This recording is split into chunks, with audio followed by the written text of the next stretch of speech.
book that I wrote was called Les Ombres Blanches in French. Pale shadows are the words of my translator, Rhonda Mullins, who gave this book a second life in English. In Pale Shadows, I wanted to explore what is left of us when we die. How we keep on living when the people we love are no longer there. It is the story of the three women, thanks to whom we know of Emily Dickinson's poetry. I also wanted to write about how we get to reinvent ourselves in middle age, in middle life, when we have done only one thing for most of our lives. I wanted to have a woman find out who she really was at 50 years old. But it is first and foremost a book about books, about how they help us live. It's a book about that really simple magic, which is poetry. I'm Rhonda Mullins, and I'm the translator for Dominique Fortier's Pale Shadows, Les Ombres Blanches in French. I feel so fortunate to have been part of bringing this novel to English readers. Dominique is one of Quebec's and Canada's most beautiful voices, and her writing always feels a little haunted to me. There are the characters who inhabit her novels, and then there are all these ghosts running around on the page. But Dominique's voice is a welcome haunting, and to me it feels like home. My name is Miranda July, and I'm the author of All Fours. This is a book about a woman in the middle of her life. She's 45, and she sets out to drive across the country from Los Angeles to New York. But instead, she stops about 30 minutes away from her house and spends the next few weeks on a really different kind of journey than she'd planned, that kind of makes it very hard for her to return home as the same person. I wanted to write the book that I felt was missing, that would guide me at 45 through this huge transition in my life. My life, as I had so carefully built it, no longer seemed to make sense to me anymore. So I had to write the book just to keep living. Hello, I'm Canisia Lubrin, author of Code Noir.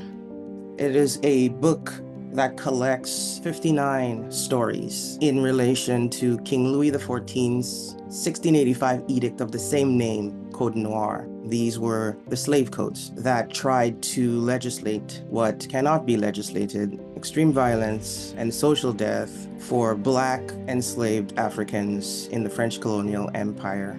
As someone, a woman who is descendant of enslaved Africans, were forbidden to read and write, forbidden to be literate beings, the irony and astonishment of this moment is not lost on me. It's a real pleasure and an honor to be among these other women shortlisted for the Carol Shields Prize for Fiction. Hello, I'm Sarah Manguso, and I am the author of the novel Liars. Liars is a book about how an apparently progressive marriage between equals becomes a domestic abuse scenario. It's a book about a generational conflict between what I think men and women expect out of marriage. And despite entering into apparently progressive unions of equals, all of us found that after a certain amount of time in our marriages, we had become wives, conventional wives. And these were educated, well-adjusted women who would have been fine on their own, financially, emotionally, socially. And yet, for some reason, we stayed in these marriages. And I just wanted to examine that condition that seemed so widespread among Gen X women. Hi, I'm Aube Lescure, and I am the author of River East, River West. My inspiration was being a child and teenager myself in northern China and Shanghai in the 90s and 2000s, which was a period when China was going through really rapid economic development. And I grew up around a lot of economical and cultural cross currents, immigration, emigration, expatriation, exile, all these different terms and concepts that relate to why someone leaves a country, whether they have a choice in that or not. Because a lot of novels that are about expats in Asia or expatriation, they're often very concerned with the expat experience, with relatively little spotlight given to how people of that country are responding to the expats coming in. And so I kind of wanted to reverse that dynamic and that spotlight in my novel and center Chinese characters or mixed race Chinese and foreign characters who are reacting to the presence of this wave of foreigners coming in.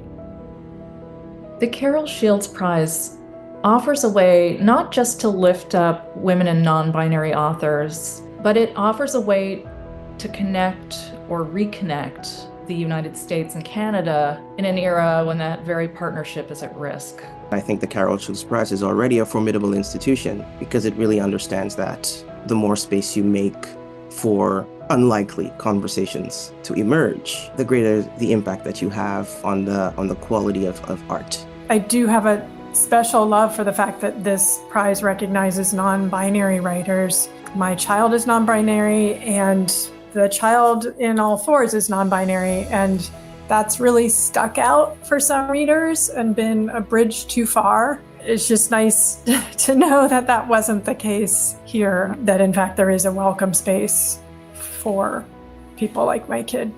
And I think the value of a prize like the Carol Shields Prize is allowing for books to be recognized, legitimized, have their moment in the sun, so to speak, and be seen by other readers. To be in a pool of women from across North America feels incredibly meaningful, and I sort of feel like, just plucked out of this huge ocean of incredible talent. A prize like this one is a fait œuvre utile, as we say in French, which means that it is useful in the most noble way.